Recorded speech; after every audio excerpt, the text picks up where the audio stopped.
Berjumpa kembali Bapak Ibu dan saudara-saudara. Awal April kita sudah jalani hari ini dan kita akan mempersiapkan diri untuk memasuki minggu-minggu Paskah semakin dekat. Nah, kita akan belajar untuk terus melakukan berbuat baik. Dan kita sadari bahwa kemampuan untuk berbuat baik itu bukan karena diri kita, tetapi karena Tuhan yang menolong, menopang kita. Tema hari ini adalah kekuatan untuk berbuat baik. Firman Tuhan dari surat Filipi pasal yang pertama ayat 9 sampai dengan 11. Mari kita akan berdoa. Tuhan Yesus, seringkali kami mau berbuat baik, tetapi orang yang kami tolong tidak berterima kasih, bahkan mereka menghina kami, bahkan mereka menyakiti kami, bahkan mereka juga bisa memfitnah kami. Dan karena itu kami takut untuk berbuat baik. Berikanlah kepada kami kekuatan firman-Mu, untuk kami tetap berbuat baik, dan kekuatan itu bukan karena kami, tetapi keberanian itu karena Engkau yang ada dalam diri kami. Berfirmanlah ya Tuhan, kuasai hamba-Mu dengan kuasa Roh Kudus. Inilah doa kami dalam nama Tuhan Yesus Kristus. Amin. Dan inilah doaku. Semoga kasih-Mu makin melimpah dalam pengetahuan yang benar dan dalam segala macam pengertian, sehingga kamu dapat memilih apa yang baik, supaya kamu suci dan tak bercacat menjelang hari Kristus, penuh dengan buah kebenaran yang dikerjakan oleh Yesus Kristus untuk memuliakan dan memuji Allah. Bapak, Ibu, dan saudara-saudara, sepasang orang tua ketika mendidik anaknya yang dengan penuh cinta kasih tentang kebenaran, tentang kebaikan, maka mereka akan mengajarkan kepada anaknya untuk memperhatikan orang-orang di sekitarnya dengan penuh cinta kasih dan penuh kebaikan. Ketika ada seorang anak dituntun oleh orang tuanya lewat di jalan dan kemudian dia jumpa dengan seorang pengemis atau orang yang sedang terlunta-lunta, ada di depan toko atau depan rumah makan, tertidur di situ. Bagaimana pandangan anak itu tergantung pendidikan dari orang tua. Ada orang tua yang mengatakan, jangan dekat-dekat situ, mambu itu, bau itu, ya. Awas nanti dia tuh ternyata orang jahat. Di dalam kantong yang dia pakai tidur itu, ada senjata-senjata tajam. Kamu harus lari kalau lihat orang semacam itu. Ada, ya, sehingga anak itu tidak punya cinta kasih, tidak punya hidup yang baik karena ditanamkan untuk membenci dan menjauhi sesama. Tetapi berbeda ketika orang tua itu mengajarkan, lihatlah, orang itu membutuhkan pertolongan. Dia tidak punya tempat tinggal, dia mungkin kelaparan, dan mari kita kasihi apa yang kita punya, kita bagikan. Ya. Anak itu akan tumbuh dengan segala kebaikan. Jadi kekuatan berbuat baik ditanamkan sejak kecil oleh orang tua yang juga punya budi pekerti baik. Dan budi pekerti ini tentunya berdasarkan kasih karunia Tuhan Yesus. Dalam sebuah TikTok yang pendek, saya suka melihat peristiwa atau adegan begini. Ada seorang kakak pemuda gitu ya, dia lagi duduk membelakangi keluarganya karena dia menghadap ke arah tanaman, ya, jadi kebun. Gitu ya. Dia sedang memperbaiki tanaman, lalu dia jongkok dan memperbaiki tanaman di situ.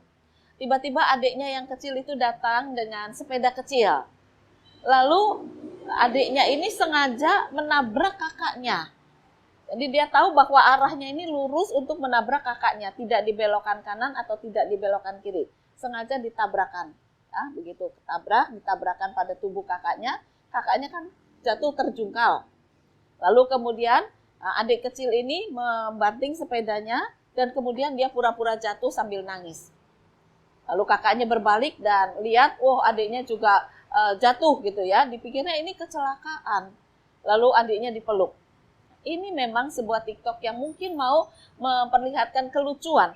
Tetapi jika itu dilihat oleh anak-anak, maka anak itu dididik dalam kebohongan, ya, ketidakjujuran, kejahatan. Jadi bukan cinta kasih dan kebaikan.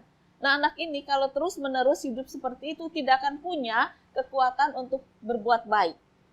Karena keluarganya mendidik dia tabrak. Nanti kalau udah kamu pura-pura jatuh, kamu pura-pura nangis, kan kakakmu tidak akan marah. Nah, ini kebohongan, ini ketidakjujuran, ini bukan perbuatan baik. Tapi itu beredar di TikTok dengan begitu banyak versinya. Banyak versinya. Anak-anak diajarkan untuk tidak mempunyai kekuatan berbuat baik. Nah, mari kita sebagai keluarga Kristen, kita tidak mengikuti langkah-langkah seperti itu. Namun kita tetap berbuat baik. Seperti yang dikatakan oleh firman Tuhan. Bagaimana kita hidup dengan mempunyai pengetahuan yang benar tentang Kristus, lalu kita bisa memilih dan kemudian kita bisa bersikap. Oleh karena itu, kekuatan untuk berbuat baik itu bukan dari diri kita, tetapi karena pengetahuan yang benar tentang Kristus. Nah, kalau kita punya pengetahuan yang benar tentang Kristus, maka kebaikan-kebaikan itu yang akan keluar dari mulut kita, dari sikap hidup kita, dari iman kita. Kenapa? Karena kita sudah dididik oleh Kristus dengan kebaikan Kristus. Bagaimana Kristus mau berkorban, bagaimana Kristus lahir di tempat sederhana, bagaimana Kristus hidup dalam kesederhanaan tetapi penuh perhatian kepada sesama, bagaimana Kristus siap untuk ditolak ketika dia berbuat baik, dia diusir, dia dihina, tetapi Kristus tidak pernah bosan untuk melakukan kebaikan. Itulah yang dilakukan Yesus Kristus, untuk tetap terus-menerus menyatakan kebaikan. Ada kekuatan, ada keberanian, walaupun ditolak, tapi dia tidak mutung, tidak kecewa, tidak marah, tidak ngadu pada bapaknya, percuma ditolong, orangnya ngeyel, tidak. Tapi dia terus melakukan kebaikan sampai orang-orang tersebut akhirnya sadar bahwa Yesus bukan manusia biasa, melainkan dia punya kasih dan kebaikan Allah yang diwujudkan melalui kematian dan kebangkitannya. Nah, disitulah kita bisa belajar. Nikodemus contohnya adalah orang yang terpikat. Ini orang berbeda. Dia ditentang dalam pengajaran, dianggap salah, tetapi dia tidak pernah jemu untuk berbuat baik. Maka Nikodemus tertarik untuk berbicara dengan Yesus. Berbeda dengan Yudas, walaupun hidupnya lebih dekat secara fisik dengan Yesus, tetapi Yudas ini tidak mau mendengarkan nasihat-nasihat dari Yesus dan tidak memandang pekerjaan kebaikan Yesus sebagai anugerah. Dia mengeraskan hati, dia tidak punya pengetahuan yang baik dan benar, oleh karena itu dia salah memilih.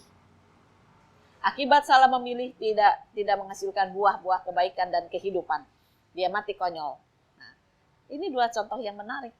Oleh karena itu di dalam menjalani kehidupan, mari kita belajar untuk menanamkan kebaikan dalam diri kita berdasarkan kekuatan roh kehidupan Kristus. Yesus begitu baik. Yesus begitu baik. Siapa saya? Punya kekuatan apa saya? Hartaku tidak ada artinya ketika tidak ada Yesus. Tetapi kesederhanaan yang aku jalani ketika ada Yesus membuat aku menjadi kaya raya. Karena aku mampu melakukan kebaikan demi kebaikan. Itulah pilihan yang tepat dan benar. Nah, Bapak, Ibu, dan saudara-saudara, memang berani berbuat baik itu adalah satu pilihan.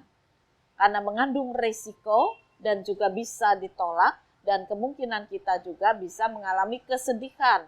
Tidak selalu orang berbuat baik itu diterima, lalu diterima kasihi, lalu dipuji, tidak selalu. Ketika seorang Kristen yang jujur itu melihat ada kecurangan dalam pembukuan yang dibuat oleh temannya, dia berkata kepada temannya dari hati ke hati, mulai hari ini coba kamu berbuat jujur.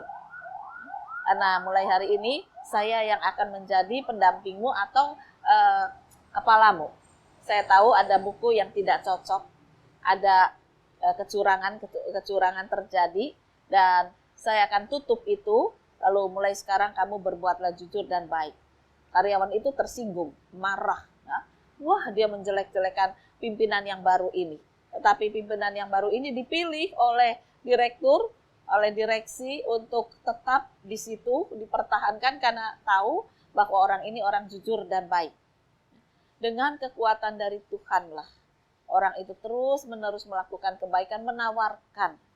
Ya, kalau kamu ada kesulitan, saya siap membantu untuk membenarkan pembukuanmu itu.